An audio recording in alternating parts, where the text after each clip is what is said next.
বন্ধুরা, মিনু ও দাদুভাই একদিন ফল ও সবজি বিক্রি করার জন্য চাঁদের দেশে রকেটে করে রওনা দেয়।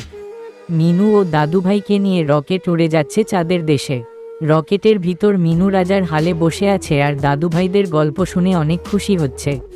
রকেট মধ্যে আকাশে যাওয়ার পর আগুন ধরে ভেঙে পড়তে থাকে। রকেটে আগুন দেখে মিনু ও দাদুভাই রকেট থেকে লাফিয়ে নিচে পড়ে।